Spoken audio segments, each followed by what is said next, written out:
तीन टॉपिक्स के बारे में बात की है लास्ट प्रीवियस क्लासेस में। एक तो हमने निकाला रेडियस, सेकंड हमने निकाला था velocity of electron in any orbit, third हमने निकाली थी टोटल एनर्जी ऑफ इलेक्ट्रॉन। क्या निकाला था? Total energy of electron in any orbit.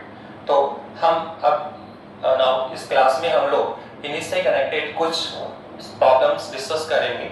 हम रेडियस और वेलोसिटी की प्रॉब्लम्स तो ऑलरेडी डिस्कस कर चुके हैं लास्ट क्लासेस में। अभी हम एनर्जी से कनेक्टेड कुछ प्रॉब्लम डिस्कस कर रहे हैं जो मैंने आपके लिए राइट डाउन भी कर रखे हैं। सबसे पहले हम लोग फर्स्ट प्रॉब्लम पे आ रहे हैं। जो आपकी फर्स्ट प्रॉब्लम है वो ये है, हमें प्रॉब्लम सॉल्व करना है।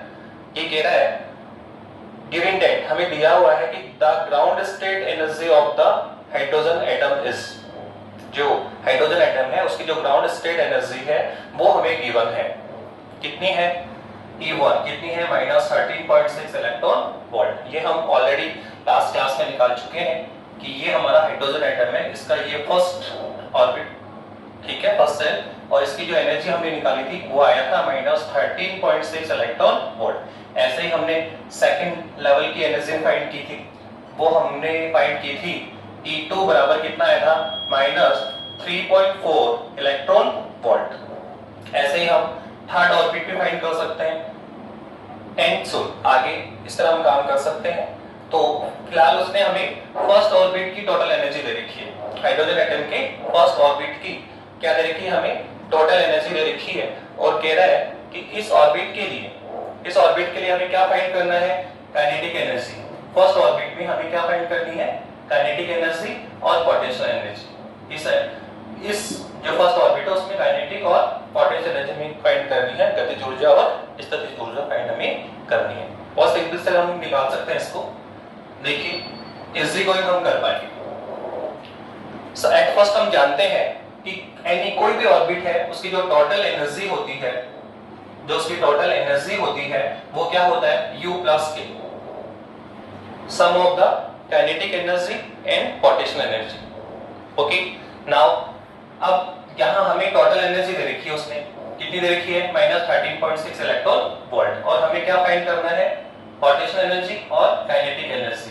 अब इसके लिए हम देखो क्या करना चाह रहे हैं, एक छोटा सा रिलेशन यूज करेंगे जो हमने लास्ट आर्टिकल में किया। हमने प्रूव किया था कि आपने के भी वहां पे कैलकुलेट किया, वहां पे हमने यू भी कैलकुलेट किया था, और अगर हम इन दोनों की वैल्यू लिखें तो ये आया था कि Z E square upon Rn, ठीक है, 2Rn था और ये था माइनस के Z E square upon Rn। ये हमने निकाला था जब हमने एनर्जी कैलकुलेट की थी। उस समय हमने काइनेटिक एनर्जी फाइंड की थी और पोटेंशियल एनर्जी फाइंड की थी। के कितना था? के Z स्क्वायर अपॉन 2Rn, और यू कितना आया था? माइनस के Z स्क्वायर अपॉन Rn। अगर हम इन दोनों में रिलेशन देखें, यदि हम इन दोनों में रिलेशन फाइंड करें तो हमें मिलेगा कि U बराबर कितना है? -2k है। अगर आप इन दोनों की वैल्यू आप रिलेशन देखें तो आप देखिए कि जो पोटेंशियल एनर्जी है वो काइनेटिक एनर्जी का क्या होता है? डबल होता है। कितना होता है? डबल होता है विद नेगेटिव साइन। तो हम इसी रिलेशन को यूज करके हम क्या फाइंड कर लेंगे यहाँ पे? काइनेटिक एनर्जी और पोटेंशियल एनर्जी, गतिज ऊर्जा और स्थितिज ऊर्जा। तो सिंपल हम यूज करें तो U बराबर कितना है? -2k। तो आप यहाँ पुट करेंगे तो हमारे पास E बराबर कितना आएगा?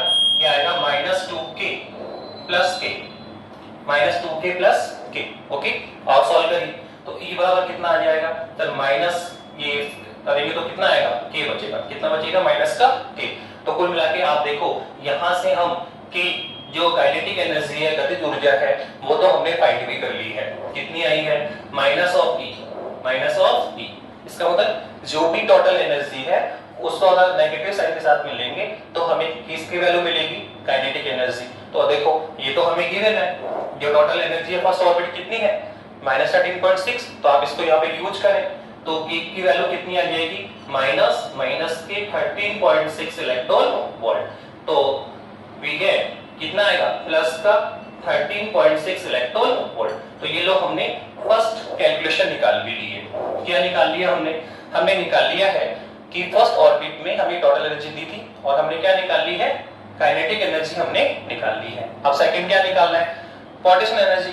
तो वो तो आप निकाल ही सकते हैं, कैसे, क्योंकि आपने रिलेशन निकाला हुआ है कि पोटेंशियल कितना होता है, काइनेटिक एनर्जी का डबल होता है। तो U बराबर कितना है, K तो पता है आपको कितना है, प्लस 13.6, तो अब इसका डबल करिए तो क्या आएगा, -2 इंटू कितना आएगा 13.6 इलेक्ट्रॉन वोल्ट। और अगर मैं इसका 2 टाइम करता हूं तो कितना आएगा, आप मल्टीप्लाई करिए तो ये आएगा माइनस की 6 टू जो ये आपका आ जाएगा 27.2 इलेक्ट्रॉन वोल्ट। कितना आएगा, अगर आप मल्टीप्लाई तो कितना आएगा 27.2 इलेक्ट्रॉन वोल्ट। तो ये आपकी फर्स्ट प्रॉब्लम थी। ये प्रॉब्लम कई बार बोर्ड एग्जामिनेशन में, आरबीसी और सीबीएसई एग्जामिनेशन में डिस्कस की गई है। तो स्पेशली ध्यान रखें कि किसी भी ऑर्बिट की आपको टोटल एनर्जी दी जाए तो आप क्या निकाल सकते हैं, उसकी काइनेटिक एनर्जी, गति ऊर्जा भी निकाल सकते हैं और उसकी ऊर्जा भी निकाल सकते हैं। बहुत सिंपल सा है। U बराबर क्या होता है, E बराबर क्या है, U प्लस K।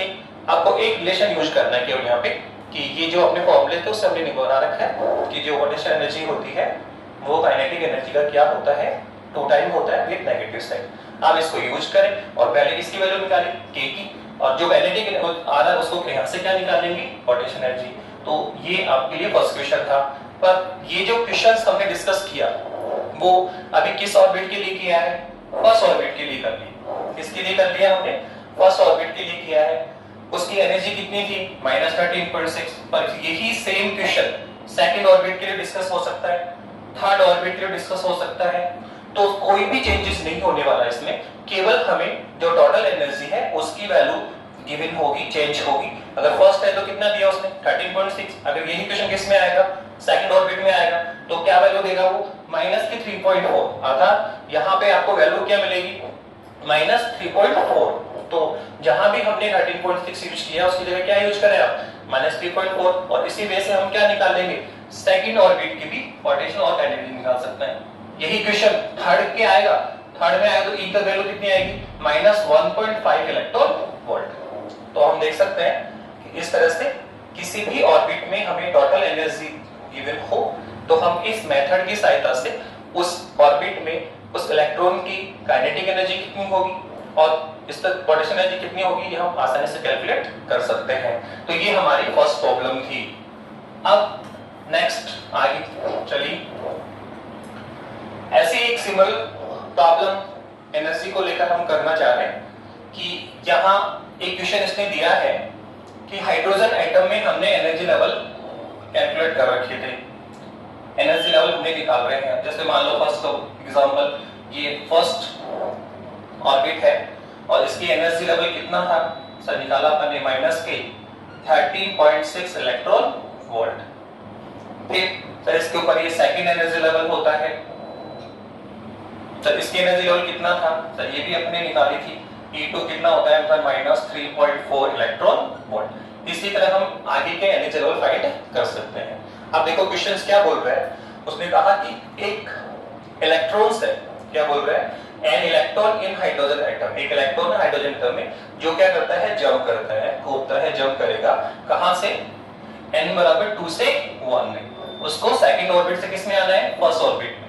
तो हम जानते हैं कि जब इलेक्ट्रॉन सेकंड ऑर्बिट से फर्स्ट ऑर्बिट में आएगा, हाई एनर्जी लेवल से लो एनर्जी लेवल पे आता है तो वो क्या करता है, एनर्जी एमिट करेगा, क्या करेगा, ऊर्जा का उत्सर्जन करेगा। ये किसने बताया था, आप देखिए बोर ने बताया, जो उसकी फिफ्थ पोस्टुलेट थी उसमें बताया था कि अगर इलेक्ट्रॉन लोअर एनर्जी लेवल से कहां जाता है, अपर एनर्जी लेवल पे जाता है तो एनर्जी क्या करता है, एब्जॉर्ब करता है, अवशोषित करता है। और अगर वो अपर एनर्जी लेवल से लोअर एनर्जी लेवल पे आता है तो वो एनर्जी क्या करेगा, एमिट करेगा, उत्सर्जन करेगा। तो फिलहाल कहां आ रहा है, देखो n बराबर 2 से 1 में, तो कहां आ रहा है, अपर एनर्जी लेवल से कहां पे आ रहा है, लोअर पे आ रहा है। तो यहाँ पे क्या करेगा, वो एनर्जी एमिट करेगा, ठीक है। और हम ये भी जानते हैं कि कितनी एनर्जी एमिट करेगा, ये भी बोर ने बता दिया था कि इन दोनों, जो ये दोनों ऑर्बिट है, ये जो दोनों एनर्जी लेवल हैं, उनका जो एनर्जी डिफरेंस होगा उतनी ही एनर्जी वो क्या करता है, एमिट करता है।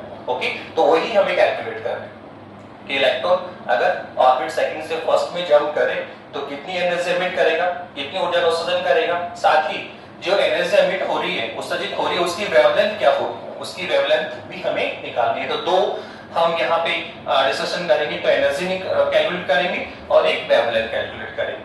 बहुत सिंपल सा है। तो इसके लिए हम कह रहे हैं कि इलेक्ट्रॉन कहां से कहां मूव कर रहा है, सेकंड ऑर्बिट से फर्स्ट ऑर्बिट में आ रहा है, तो कितनी एनर्जी एमिट करेगा, तो हम इसको राइट डाउन कर सकते हैं by fifth postulate of the Bohr model. कौन सी मॉडल है, बोर मॉडल में फिफ्थ पोस्टुलेट थी। उसने क्या बोला था कि जो अगर कोई इलेक्ट्रॉन हाई एनर्जी लेवल से लो एनर्जी लेवल पे आता है तो एनर्जी एमिट करता है, और कितनी करता है, उसने कहा था कि h म्यू बराबर उसके द्वारा जो एमिट एनर्जी है वो होगा E n2 minus E n1।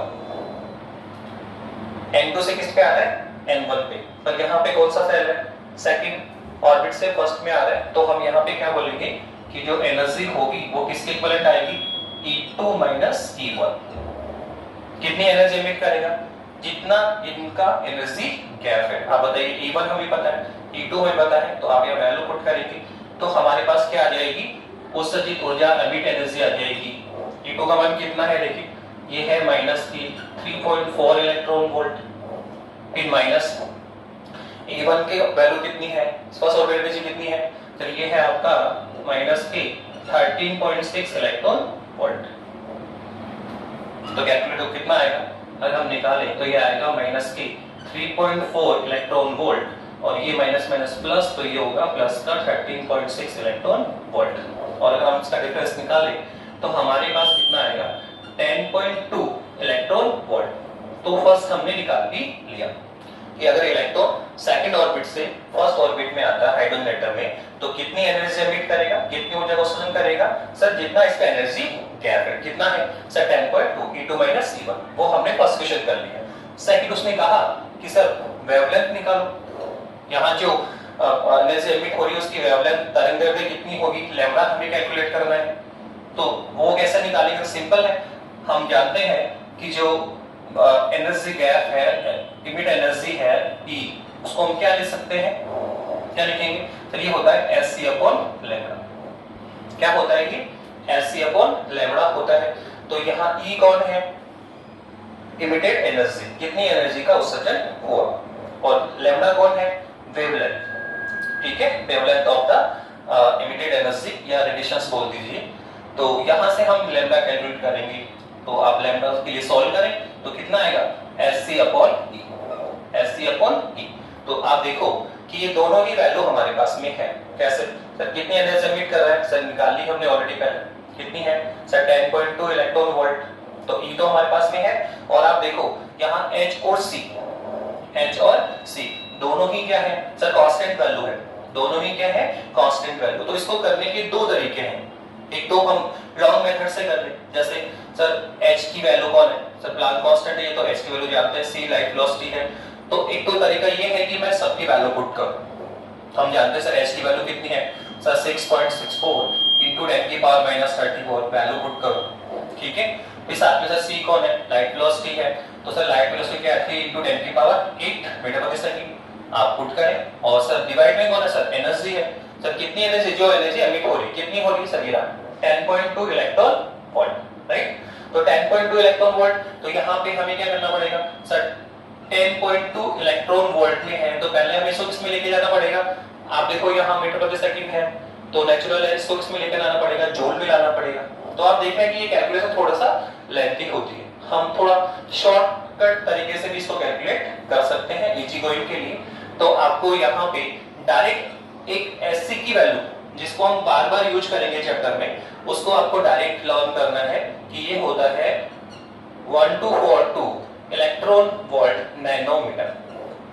ये वैल्यू आप डायरेक्ट लर्न करेंगे कि Sc की जो कंबाइंड वैल्यू होती है वो 1242 इलेक्ट्रॉन वोल्ट नैनोमीटर होती है। अगर हम इसको डायरेक्ट यूज करेंगे तो हमारी कैलकुलेशन काफी इजी गोइंग होगी, और इसी क्वेश्चन में नहीं आगे भी जो क्वेश्चंस आ रहे हैं उनमें काफी हमारी हेल्प करेगा। नाउ तो अब आप देखिए वैल्यू को डायरेक्ट पुट करें, तो Sc की वैल्यू कितनी है सर, Sc की वैल्यू है 1242 इलेक्ट्रॉन वोल्ट नैनोमीटर, डिवाइडेड में कौन है E, एनर्जी सर कितनी है सर, ये ना 10.2 इलेक्ट्रॉन वोल्ट, तो ये आ गया सर 10.2 इलेक्ट्रॉन वोल्ट। तो देखो इलेक्ट्रॉन वोल्ट से इलेक्ट्रॉन वोल्ट कैंसिल हुआ, तो अब हमारे पास कितना आया 1242 अपॉन 10.2 नैनोमीटर।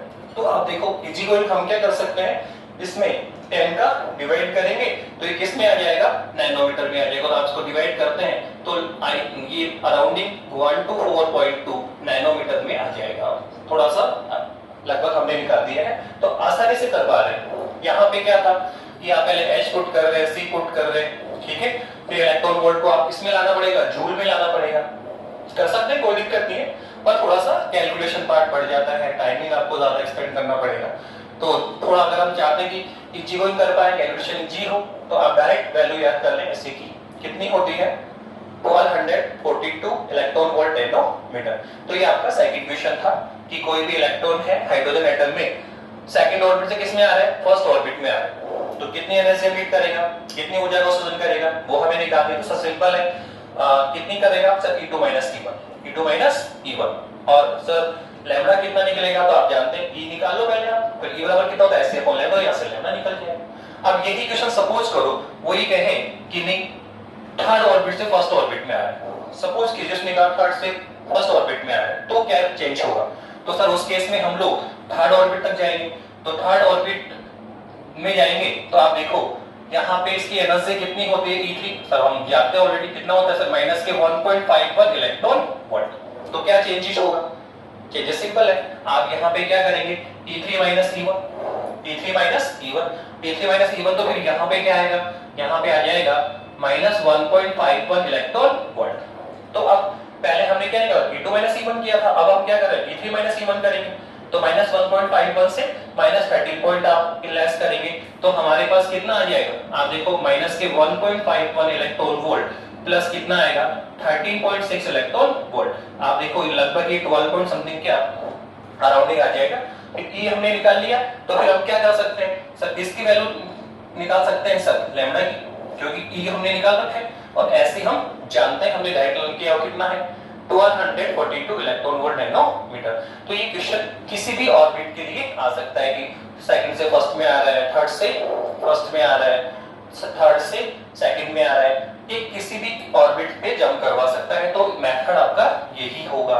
ओके, तो ये जो हमने दो प्रॉब्लम डिस्कस की है वो एनर्जी से कनेक्टेड है कि कोई भी ऑर्बिट है उसमें टोटल एनर्जी दे दी तो हम उसका काइनेटिक एनर्जी फाइंड कर सकते हैं, उसकी पोटेंशियल एनर्जी फाइंड कर सकते हैं। सेकंड कि इलेक्ट्रॉन फर्स्ट एक ऑर्बिट से सेकंड ऑर्बिट में क्या कर रहा है, जंप कर रहा है, तो एनर्जी क्या करेगा, एमिट करेगा, तो कितनी एनर्जी एमिट कर रहा है वो भी निकाल सकते हैं। और जो एमिट एनर्जी है, जो उससे दूर ऊर्जा है, उसमें जो हमें लैम्डा है वो कितना मिलेगा, वेवलेंथ कितनी होगी, वो भी हम कैलकुलेट कर सकते हैं।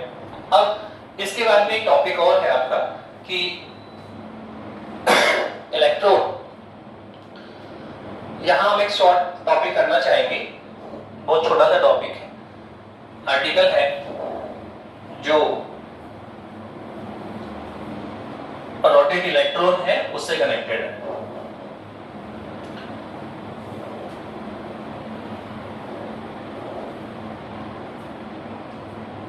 देखिए क्या निकालना है, हम जानते हैं ये ऑर्बिट है, एनी ऑर्बिट कोई सा भी हो सकता है, लेट अस सपोज इसका रेडियस कितना है rn और यहाँ इलेक्ट्रॉन की वेलोसिटी कितनी है vn। तो ऑलरेडी हम क्या निकाल चुके हैं, सबसे पहले इलेक्ट्रॉन के लिए रेडियस निकाल चुके हैं, ठीक है, ऑर्बिट का रेडियस निकाल चुके हैं, इलेक्ट्रॉन के लिए वेलोसिटी फाइंड कर चुके हैं, और इस ऑर्बिट में इलेक्ट्रॉन की टोटल एनर्जी कितनी होगी वो भी कैलकुलेट कर चुके हैं। अब यहाँ पे दो शॉर्ट टर्म्स और वो डिस्कस करना चाह रहा है कि एक तो कहना चाहता है कि इस ऑर्बिट में इलेक्ट्रॉन का टाइम पीरियड क्या होगा, इस ऑर्बिट में इलेक्ट्रॉन का टाइम पीरियड कैलकुलेट करवाना चाह रहे हैं, एक रिवोल्यूशन करने में उसको कितना टाइम लगेगा, एक रोटेट करने में, चक्कर लगाने में कितना टाइम वो लेगा, टाइम पीरियड कैलकुलेट करना चाहता है फर्स्ट। तो क्या निकालना है, फाइंड टाइम पीरियड, और सेकंड वो कहना चाहता है कि इसकी फ्रीक्वेंसी भी निकालो, क्या निकालो, फ्रीक्वेंसी भी निकालो, प्रति सेकंड लगाए गए चक्रों की संख्या।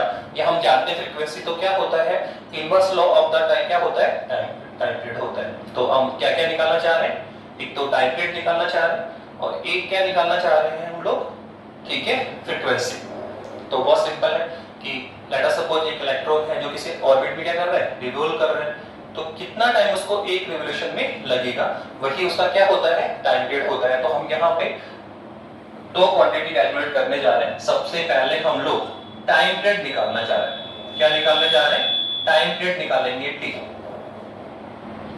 कैसे निकालेंगे सर, कोई भी एनी ऑर्बिट है आपका ये, ओके, इसका रेडियस माना कितना है, rn है, और इसमें जो इलेक्ट्रॉन रोटेट कर रहा है उसकी वेलोसिटी कितनी है, vn। तो सर यहाँ इलेक्ट्रॉन को एक चक्कर लगाने में कितना टाइम लगेगा, एक पूरा रिवोल्यूशन करने में कितना टाइम लगता है, वही क्या होता है, टाइम पीरियड होता है। तो सर वो हमें निकालना है। तो सर वो कैसे निकालेंगे टाइम पीरियड, सिंपल सा है कि सर हमें निकालना है कि एक चक्कर, एक बार रिवॉल्व करने में कितना टाइम लगेगा। तो सर टाइम क्या होता है, सर टाइम तो हम जानते हैं, सर टाइम क्या होता है, sir distance upon speed. Time क्या होता है, डिस्टेंस अपॉन स्पीड। तो अब यहाँ देखो कि इलेक्ट्रॉन अगर इसमें एक बार रिवॉल्व करता है, एक चक्कर लगाता है, तो कितनी डिस्टेंस वो ट्रेवल करेगा, कितनी डिस्टेंस वो ट्रेवल करेगा। तो अंडरस्टूड है सर, इसकी परिधि के बाद जो इसका सर्कल फ्रेम है, जो इसका सर्कल फ्रेम है, इसकी जो परिधि है उसके बराबर वो डिस्टेंस ट्रेवल करेगा। तो कितना इसका सर्कल फ्रेम कितना होता है हम जानते हैं, कितना होता है 2 पाई r। कितना होता है 2 पाई r। जो ट्रैवलिंग डिस्टेंस है वो कितनी हुई सर, वो हो गई 2 पाई r n, ठीक है। तो रेडियस कितना है इसके यहाँ पे rn है। तो डिस्टेंस कितनी ट्रेवल करेगा सर, इसके सर्कल फ्रेम के बराबर इक्विवेलेंस में करेगा, इसकी परिधि हो कितना होगा सर 2 पाई rn। इसके बाद में आप देखिए सर क्या चाहिए, डिस्टेंस अपॉन स्पीड। तो यहाँ स्पीड कितनी है इलेक्ट्रॉन की सर, वो vn वेलोसिटी या vn स्पीड के साथ में क्या कर रहा है, रिवॉल्व कर रहा है। तो हमें डिस्टेंस भी मिल गई है और क्या मिल गया है बताइए, उसकी स्पीड भी मिल गई है। तो टाइम पीरियड क्या होगा, डिस्टेंस अपॉन स्पीड। तो डिस्टेंस तो कितना होगा सर्कल फ्रेम के इक्विवेलेंस में, और स्पीड कितनी है, vn है। तो यहाँ से हम क्या कैलकुलेट कर सकते हैं, टाइम पीरियड कैलकुलेट कर सकते हैं। अब कैसे निकालें सर, तो इसके लिए सिंपल है, हम दोनों की वैल्यू जानते हैं। हम ऑलरेडी रेडियस rn की वैल्यू भी निकाल चुके हैं। सर कितना होता है सर, वो तो हम जानते हैं कितना होता है, n square h square upon 4 pi square k z e square, और साथ में कौन होता है m। ये हम रेडियस ऑलरेडी फाइंड कर चुके हैं, हम वेलोसिटी की वैल्यू भी फाइंड कर चुके हैं। तो ये कितना होता है, ये होता है 2 पाई k z e स्क्वायर, और अपॉन में कौन होता है, एक n होता है और एक क्या होता है, h होता है। ये दोनों ही वैल्यू हम फाइंड कर चुके हैं। सर हमने क्यों, तो आप देखो इसमें रेडियस की वैल्यू भी चाहिए और हमें क्या चाहिए, वेलोसिटी की वैल्यू भी चाहिए।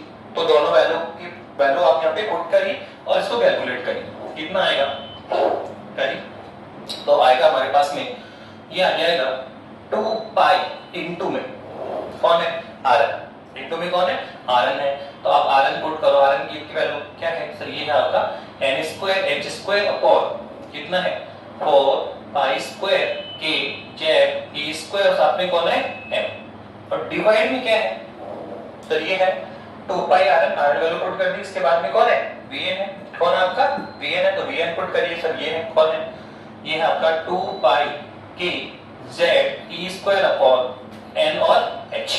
तो आप देखो ये vn कहाँ आ जाएगा, ऊपर आ जाएगा, vn कहाँ आएगा, ऊपर आ जाएगा।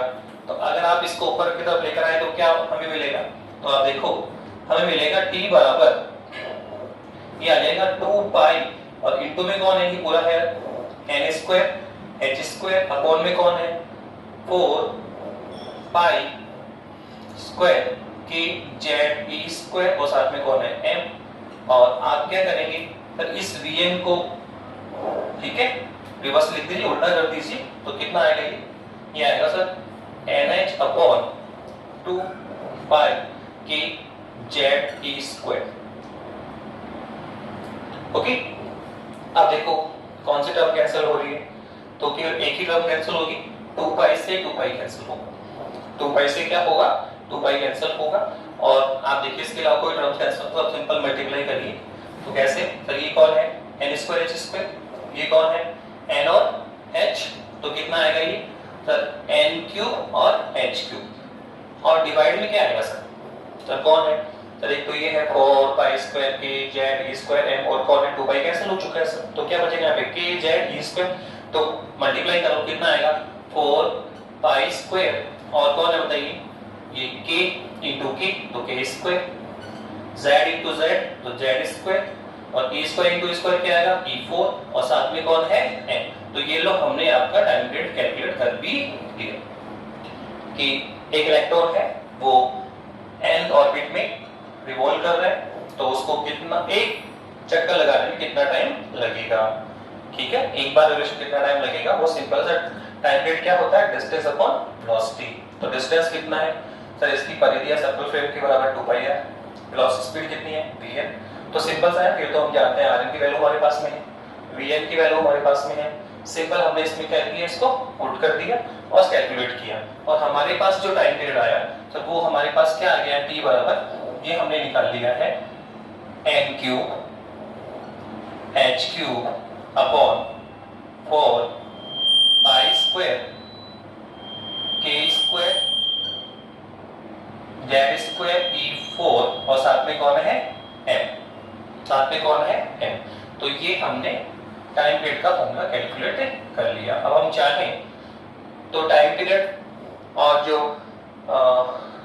ऑर्बिट नंबर है n उसमें और एटॉमिक नंबर z में, ठीक है, क्या निकाल सकते हैं, रिलेशन निकाल सकते हैं। तो हम जानते हैं कि जो टर्म ऊपर है उसके तो क्या आएगा डायरेक्टली प्रोपोर्शनल होता है, और जो टर्म नीचे है उसके क्या होता है इनवर्सली होता है। तो हम कह सकते हैं कि टाइम पीरियड क्या होगा सर, जो ऑर्बिट नंबर है n स्क्वायर, ठीक है, उसके तो क्या होगा डायरेक्टली प्रोपोर्शनल होगा, और जो टाइम पीरियड है सर वो जो z कौन है एटॉमिक नंबर, उसके क्या होगा इनवर्सली होगा। ये तो हम जानते ही कि टर्म अगर ऊपर है तो डायरेक्टली प्रोपोर्शनल। इसके अलावा जो टर्म है h कौन है प्लैंक कांस्टेंट है, और पाई k e m ये सब के सब क्या है कांस्टेंट नंबर होता है, इसलिए केवल क्या होगा किस पे डिपेंड करेगा n पे, और साथ किस पे डिपेंड करेगा z पे। और कैसे करेगा, टाइम पीरियड ऑर्बिट नंबर के क्या होगा स्क्वायर के डायरेक्ट प्रोपोर्शनल होगा, और एटॉमिक नंबर के स्क्वायर के क्या होगा इनवर्स लो होगा। अब साथ में हम वो कहता है कि फ्रीक्वेंसी भी फाइंड करिए, क्या कहना चाह रहा है कि फ्रीक्वेंसी भी फाइंड करो। तो हम जानते हैं फ्रीक्वेंसी तो इजी गोइंग निकाल सकते हैं। फ्रीक्वेंसी क्या होता है सर, टाइम पीरियड का इनवर्स होता है। फ्रीक्वेंसी क्या होता है, टाइम पीरियड का क्या होता है इनवर्स होता है। तो टाइम पीरियड हम कैलकुलेट कर चुके, इसका क्या कर देंगे इनवर्स निकाल देंगे, तो हमारे पास क्या आ जाएगा फ्रीक्वेंसी ऑफ इलेक्ट्रॉन आ जाएगा। तो कितना आएगा सर, ये टाइम पीरियड कितना आया, तो ये है n cube h cube upon 4 pi square k square z square e4, और साथ में कौन है m। तो मुझे इसको क्या करना है इन्वर्स करना है, उल्टा करना है। तो कितना आ जाएगा ये 4 pi square k square z square e4, और कौन है m, और अपॉन में क्या आ जाएगा n क्यूब और h क्यूब, n क्यूब और क्या आ जाएगा h क्यूब आ जाएगा। यहाँ पे बेटा n क्यूब आएगा, क्या आएगा n क्यूब आएगा। अब देखिए तो क्या किया हमने टाइम पीरियड निकाल रखा है, उसका हमने क्या कर दिया रिवर्स कर दिया, उल्टा कर दिया, तो क्या आ गई है फ्रीक्वेंसी आ गई है। अब हम चाहें तो फ्रीक्वेंसी की रिलेशन भी लिख सकते हैं, जिसमें तो फ्रीक्वेंसी और n में रिलेशन, फ्रीक्वेंसी और z में रिलेशन। तो हम कह सकते हैं अपर की क्या होगा डायरेक्ट प्रोपोर्शनल, और नीचे क्या होता है इनवर्स होता है। तो n डायरेक्टली प्रोपोर्शनल टू क्या होगा z स्क्वायर, और n डायरेक्टली प्रोपोर्शनल टू क्या होगा 1/n3। तो इस तरह से हमने क्या निकाल ली है कि कोई भी एक n ऑर्बिट है उसमें इलेक्ट्रॉन रिवॉल्व कर रहा है, तो उसको उसके लिए टाइम पीरियड कितना होगा t, और उसके लिए फ्रीक्वेंसी क्या होगी। तो सिंपल सा कैलकुलेशन है, बस ये एक फॉर्मूला है जो आपको स्पेशली ध्यान रखना है कि टाइम पीरियड क्या होता है डिस्टेंस अपॉन स्पीड। और डिस्टेंस कितना होगा इसके सर्किल फ्रेम के बराबर, इसकी परिधि के बराबर कितना है 2πr, और स्पीड कितनी है इलेक्ट्रॉन की v, तो ये हो गया 2πr/v। तो रेडियस हमारे पास में है, वेलोसिटी हमारे पास में है, हमने इसमें पुट किया, और सॉल्व करके किसका मान निकाल लिया टाइम पीरियड का, किसका मान निकाल लिया टाइम पीरियड का निकाल लिया। और टाइम पीरियड का क्या करेंगे इन्वर्स कर दो, तो क्या आ जाएगी फ्रीक्वेंसी आ जाएगी, क्या आ जाएगी फ्रीक्वेंसी। तो इस पे भी कुछ क्वेश्चंस आर्टिकल्स में बुक्स में है, तो आप डिस्कस करेंगे। ओके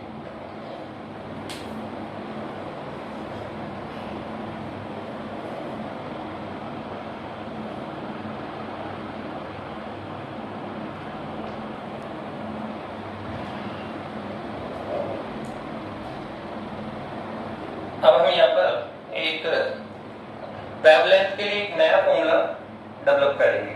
ऑलरेडी हम वेवलेंथ के लिए फॉर्मूला डेवलप कर चुके हैं।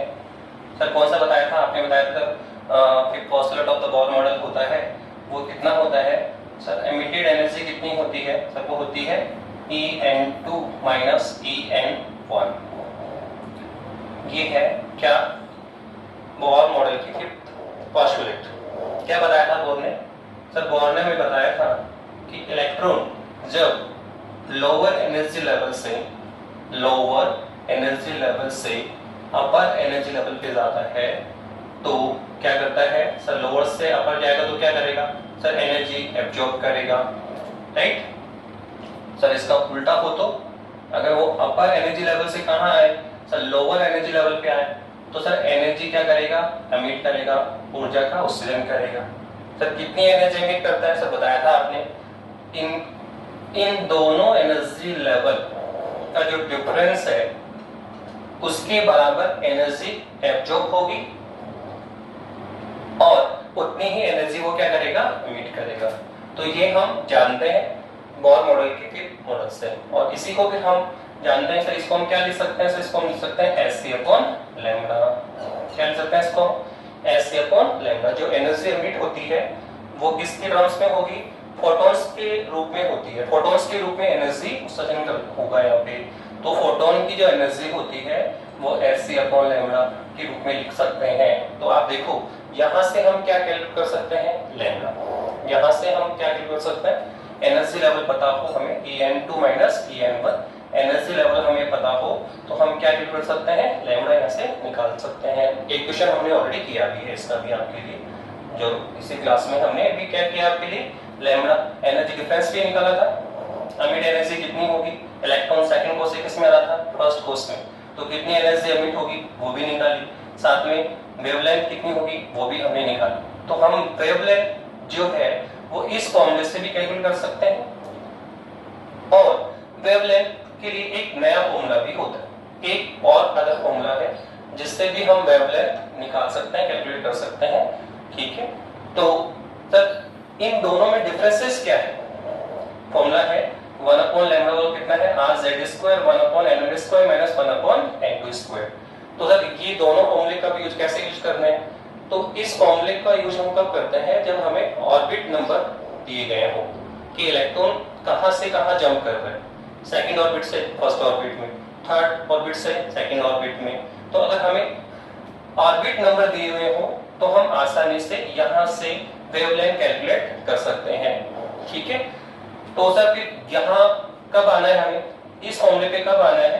तो देखो ऑलमोस्ट 90% प्रॉब्लम इसी फॉर्मूले से हम डिस्कस कर लेते हैं। चैप्टर्स की जितने भी 90% प्रॉब्लम्स है ऑलमोस्ट प्रॉब्लम यहाँ से डिस्कस हो जाती है।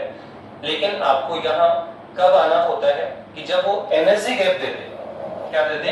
एनर्जी गैप आपको दे कि इलेक्ट्रॉन यहाँ से यहाँ आया, ठीक है, सॉरी इलेक्ट्रॉन जब ऊपर कहीं से भी आया लेकिन उसने कितनी एनर्जी एमिट की, एनर्जी का वैल्यू आपको दे और किसकी बात करें वो?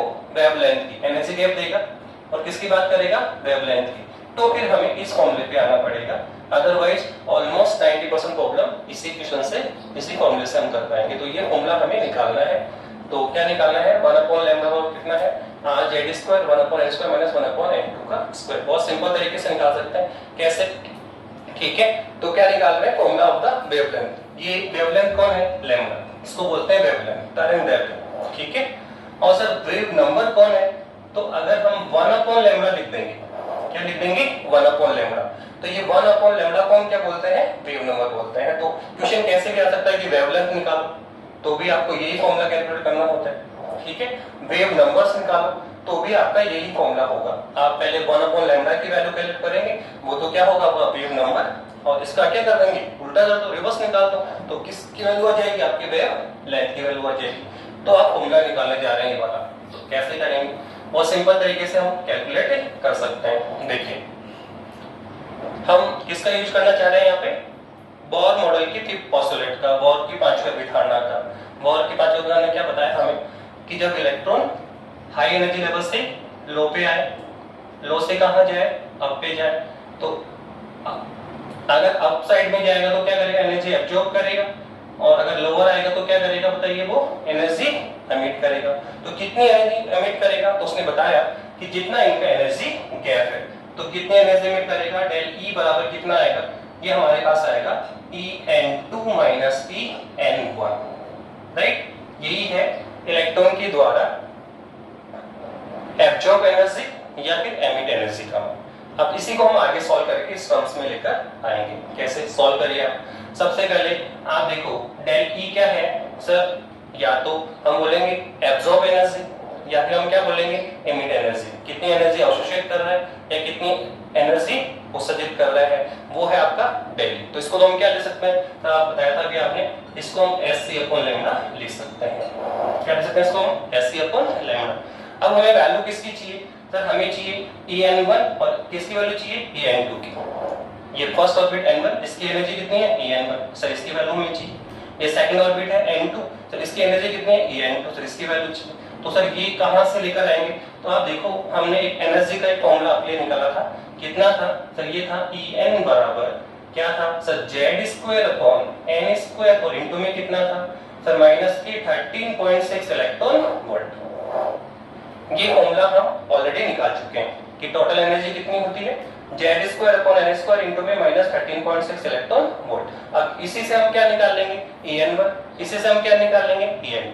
कुछ नहीं करना, एक बार यहाँ पे n को क्या बनाओ? n1, तो किसकी वैल्यू आएगी? En1 की। फिर n का क्रमांक क्या बनाओगे? n2, तो किसकी वैल्यू आएगी? En2 की। तो आप पुट करिए, कितना आएगा?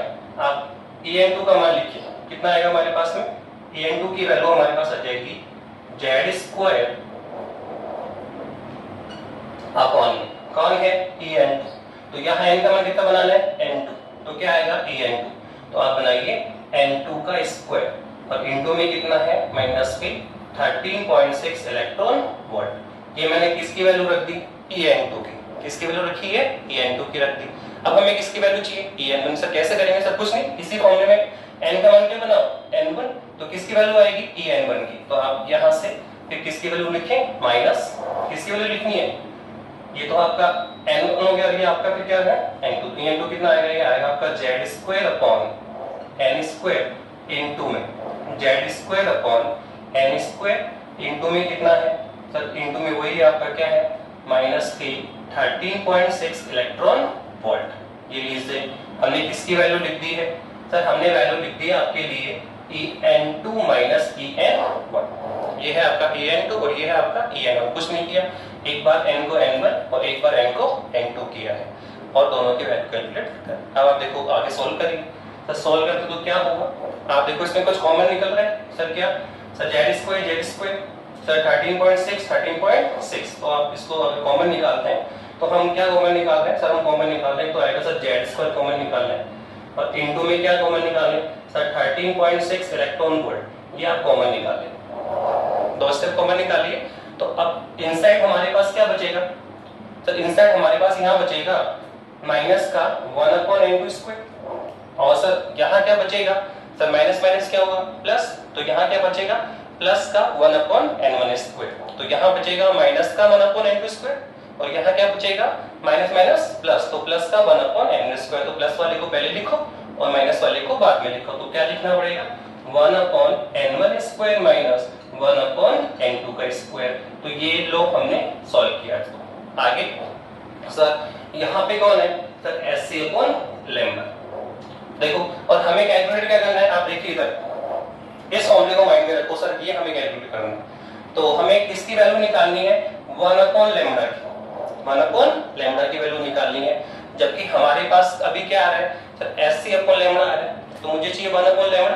तो हमें क्या करना चाहिए सर? SC को उधर ले आना चाहिए। तो हम SC को नेक्स्ट स्टेप में ऊपर लेकर आए तो ये क्या आ जाएगा सर? ये आ जाएगा हमारे पास में 1/λ बराबर SC को आप डिवाइड में लेकर आ जाइए। तो क्या आएगा सर? ये हमारे पास आ गया Z² इनटू में क्या है? 13.6 इलेक्ट्रॉन वोल्ट। और किसको डिवाइड में लेकर आए? SC। किसको डिवाइड में लेकर आ रहे हैं? SC को। और साथ में कौन है सर? साथ में यही आपका कौन सर? ये दिख रहा है 1/n1² माइनस 1/n2²। हो गया क्या? राइट। अब आप यहाँ पे क्या कर सकते हैं कि इसको हम एक 13.6 इलेक्ट्रॉन वोल्ट क्या है? कांस्टेंट नंबर है। h भी क्या है? Planck constant. c भी क्या है? Light velocity. तो आप देखो यहाँ सारी टर्म्स क्या है? कांस्टेंट है। तो यहाँ हम इस स्टेप को एक नए कांस्टेंट के रूप में लिखेंगे। यहाँ इस पूरे स्टेप को हम क्या लिखेंगे? एक नए कांस्टेंट के रूप में लिख देंगे और हम इसको लिख रहे हैं क्या? 1/λ बराबर कितना आ जाएगा? ये आ जाएगा जेड स्क्वायर कौन है, तो 1/n1 स्क्वायर माइनस 1/n2 का स्क्वायर। तो कुछ नहीं किया, जेड स्क्वायर की जगह जेड स्क्वायर है और इसकी जगह ये है। हमने केवल क्या किया हुआ है कि ये जो कांस्टेंट टर्म थी इसको हमने क्या लिखा है, आर, क्या लिख दिया है, आर। जहां हम लिख सकते हैं कि ये जो आर है आपका, इस ये फॉर्मूला हमने निकाल लिया कंप्लीट आ गया। 1/λ तो कौन है आपका, देखो यहाँ पे बताया था भी आपको क्या होता है, लैम्बडा तो कौन है, वेवलेंथ, ठीक है, तरंगदैर्ध्य।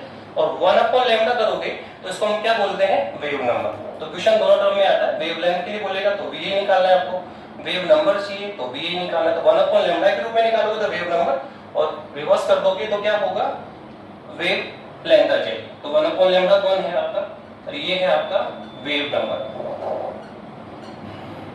ओके, इसके बाद में सर ये आर कौन है सर, तो आर हमने बताया सर, आर हमने लिखा कौन है, ये 13.6 इलेक्ट्रॉन वोल्ट अपॉन में कौन है, एससी।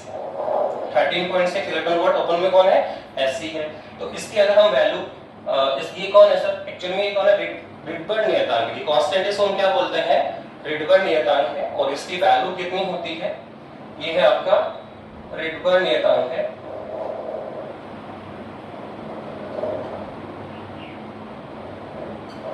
कांस्टेंट, और इसकी वैल्यू कितनी होती है सर, इसकी वैल्यू होती है 1.07 into 10 की पावर 7, सॉरी 9। इसकी वैल्यू कितनी होती है, 1.07 into 10 की पावर 9। तो ये वैल्यू भी आपको कुछ क्वेश्चंस में काम आती है। वैसे ऑलमोस्ट हम ये इस वैल्यू को याद नहीं करते हैं, ये वैल्यू हमें ज्यादा नहीं करनी है। ऑलमोस्ट जब हम इस वैल्यू को याद इस टर्म्स में याद करेंगे कि 1/r की वैल्यू याद करनी है, किसकी वैल्यू लर्न करनी है, r की वैल्यू लर्न करनी है, किसकी वैल्यू लर्न करनी है, 1/r की। तो इसमें जितने भी प्रॉब्लम्स हम डिस्कस करेंगे तो उसमें हम ऑलमोस्ट 1/r की वैल्यू पुट करके सॉल्व कर सकते हैं। तो इसकी 1/r की वैल्यू कितनी होती है, 911 एंगस्ट्रॉम। ये वैल्यू आपको लर्न करनी है, ये वैल्यू आपको लर्न करनी है, ये वाली वैल्यू आपको लर्न नहीं करनी है। ये तो बहुत रेयर केसेस में आपको यूज आती है। ऑलमोस्ट प्रॉब्लम्स हम 1/r की वैल्यू लर्न करके कर लेंगे। तो इस प्रकार हमने एक नया फॉर्मूला बनाया, कितना है वो, 1/λ कितना है, rz square 1/n1 square minus 1/n2 का स्क्वायर। इस फॉर्मूले की सहायता से हम क्या निकाल सकते हैं, वेवलेंथ कैलकुलेट करते हैं। वेवलेंथ के लिए सेकंड फॉर्मूला और बताया सर आपने, क्या होता है सर, ये SC/λ कितना होता है सर, En2 माइनस En1। तो वेवलेंथ यहां से भी निकाल सकते हैं और वेवलेंथ यहां से भी निकाल सकते हैं। ठीक है, बताया मैंने आपको कि जब एनर्जी गैप मिले आपको जब भी, तो वेवलेंथ आपको यहीं से कैलकुलेट करनी पड़ेगी। और अगर एनर्जी क्या मिले आपको, एटॉमिक नंबर, सॉरी क्या मिले आपको, ऑर्बिट नंबर मिले, क्या मिले कि इलेक्ट्रॉन कहां से कहां जंप कर रहा है, तो फिर हम यहां से कैलकुलेट करते हैं। ओके, इस टॉपिक के बाद में जो नेक्स्ट हमारा टॉपिक होगा उसमें हम समझाएंगे, बोर्ड ने हमें समझाया कि हाइड्रोजन एटम में जो हमें स्पेक्ट्रम मिलता है वो कंटीन्यूअस नहीं मिलता है, वो कैसा मिलता है, लाइन स्पेक्ट्रम मिला। तो ऐसा क्यों, स्पेक्ट्रम कंटीन्यूअस क्यों नहीं मिलता, लाइन स्पेक्ट्रम क्यों मिला, तो उसके बारे में बोर ने इसको पूरा एक्सप्लेन किया। तो नेक्स्ट टॉपिक हमारा होगा बोर मॉडल के द्वारा हाइड्रोजन स्पेक्ट्रम में, हाइड्रोजन एटम में जो प्राप्त लाइन स्पेक्ट्रम है उसका एक्सप्लेनेशन हम आपको समझाएंगे। Okay, thank you.